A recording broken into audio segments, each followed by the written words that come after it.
You're watching ThoughtCast. I'm Jenny Attia, and I'm at the Nieman Foundation's annual conference on narrative journalism. This year it's titled Telling True Stories in Turbulent Times. Turbulent times, you said it. A lot of people come to this conference and view it as an island in the storm. A lot of people get into journalism because they want to write, they want to tell stories. And narrative journalism is one tool that journalists have in their toolbox to tell stories. And it's one that's a bit more artful. And they also feel that narrative writing is under threat because a good narrative story sometimes takes longer than a sort of traditional newspaper story.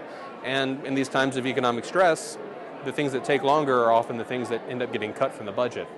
So today, journalists are in the doghouse, if we still have a house, that is. But what is it exactly that we're doing wrong? I think journalists are doing wrong what we always have done for hundreds of years, which is to not have enough skepticism, not be tough enough towards people in power. This whole economic crisis took everybody by surprise because far too few journalists, just as far too few regulators and far too few politicians, paid much attention to the fact that we were in an enormous bubble built on the sale of these increasingly shaky financial instruments, which turned out to be made of froth. Journalists should have been right on top of that story. But would doing our jobs better allow us to hold on to them? Would that keep bureaus from shrinking and readers from running to the web? First of all, I think it's not journalists under fire so much as a failed business model. And that was one of the things I tried to really communicate this weekend, is that journalists have not made mistakes in terms of how to do their jobs. We've always been so committed to this profession. And so, yes, more readers are migrating to the web, and we need to join them.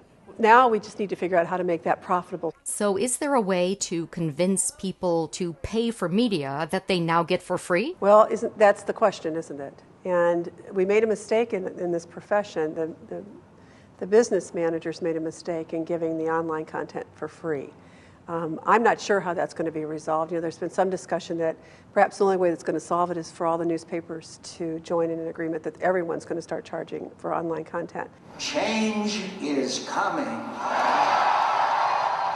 Not too long ago, the New York Times charged for premium content on their website, but then they chickened out. What's more, they've added extra online features, also for free. So is this the future?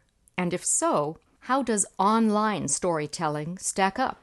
The fundamental difference of a story on the web, I think, is really length. And so you've got to be shorter, and you've got to tell your story in a much more, narrative becomes even more important. You have to make sure that every second has narrative tension in it so people won't click away from what you're doing.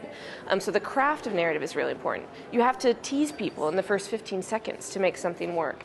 Uh-oh, this piece has gone on for far too long already, so I'd better sign off before I lose whatever narrative tension I've got left. For ThoughtCast, I'm Jenny Attia.